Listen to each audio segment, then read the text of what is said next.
Hello everyone. In this short video, let's see how to use or how to code in Python without installing any software.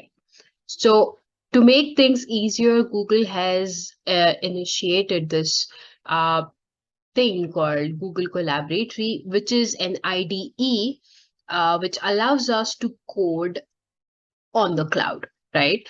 It's freely available. You'll just need your Google account to be logged in order to access that.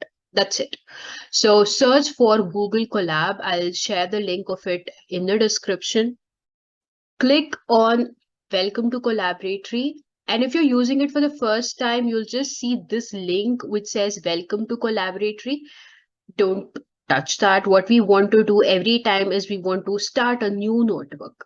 So I'll click on new notebook and it takes us to a page which will have code cell where we can add more code cells and write our code. Okay. So not only can you write a code, but also you can write the text.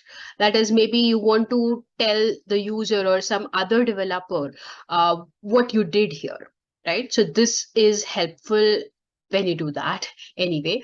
So we are just trying to get a little familiarized with the IDE. If you see here on the top, you have untitled 1. I mean, I'm having untitled 1. You may have untitled 0 if you're using it for the first time. You can rename it. Maybe I'll call it project 1. We can call it anything, right? Just make sure you don't touch this extension that you see here. It is called as IPYNB because it stands for Interactive Python Notebook. Okay, so this allows us to write our code and our code will be executed here itself. We'll get the output then and there. Also, if you see, it's not connected yet because I just wrote a message now. I did not write any code yet. So to write a code, you see, as soon as you see a play button here, you know that this is a code cell. Fine. Let's say we're just printing a message. I'll write print and I'll write hello. This is, write your name. Okay. So hello, this is, and you write your name. I have just written this code, but I don't see my output yet. In order to see the output, I'll have to click on this play button, or the other option that we have is to press shift along with enter.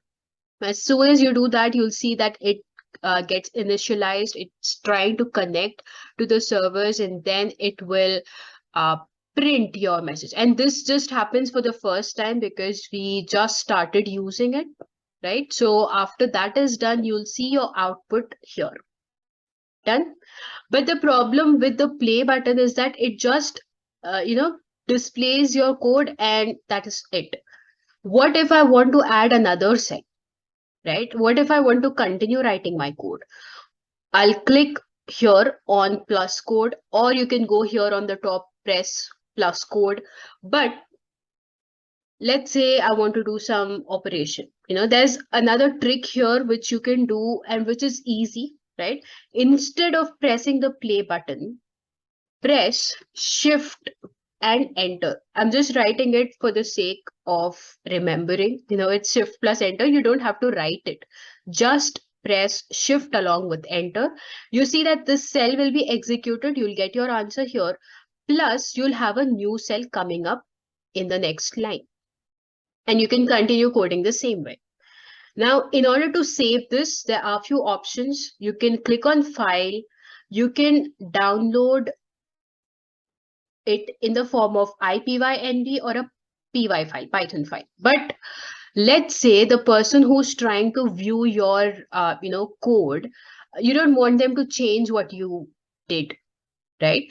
So to send it to someone, but you don't want to, you don't want to give them access to change it, you can just convert it in the form of a PDF, right? And that is possible using Control P. Okay, so your task now is to press Control along with P. You see, this should be printed, but you don't want to take a printout now. You just want to share this with one of your, maybe say, colleague. Okay.